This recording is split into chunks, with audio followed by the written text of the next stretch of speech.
Bonjour et bienvenue sur DigiSchool. Je suis Sandra, votre prof de philo. Aujourd'hui, je vous propose de regarder les notions à maîtriser autour de l'inconscient.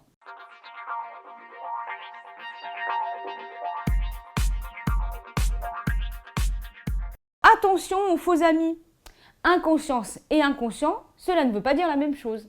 C'est le mot inconscient qui nous intéresse aujourd'hui. Alors que l'inconscience, par exemple, c'est traverser un feu rouge à un moment d'affluence. On dira à cette personne « mais tu es inconsciente, tu aurais pu te faire écraser ». Par contre, inconscient, ce sera plutôt quelque chose que l'on n'a pas contrôlé, que l'on n'a pas choisi. Ici, fermer les yeux à l'approche d'un projectile, d'une projection, de manière inconsciente, c'est l'idée qu'on n'a pas maîtrisé ce geste. Attention donc à ne pas confondre ces deux mots. Il existe deux types d'inconscient.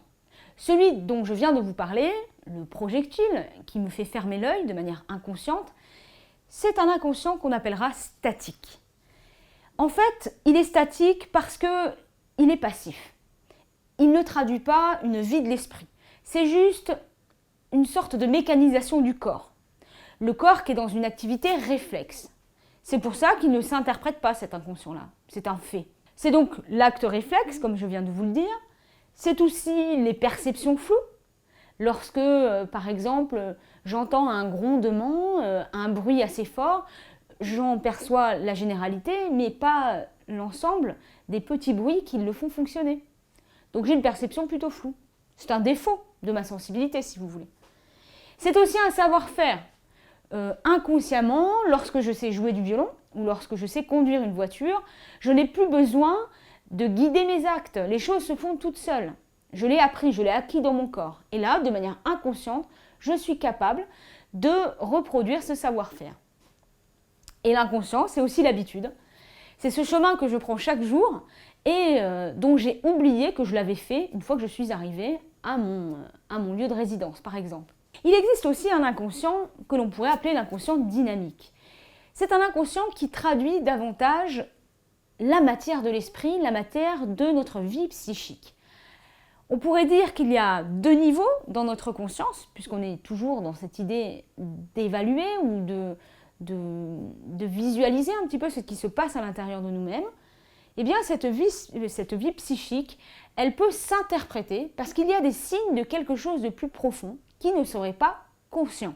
Alors, ces signes, on peut en donner quelques exemples, mais ils pourraient être très larges. Le lapsus, par exemple. Le lapsus, ça veut dire la faute, l'erreur. On va utiliser un mot pour un autre.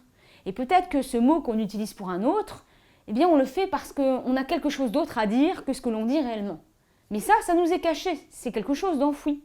Les rêves, nous ne les maîtrisons pas, ils sont inconscients. Il faut donc pouvoir aller les analyser pour voir ce qu'ils peuvent révéler de notre vie intérieure.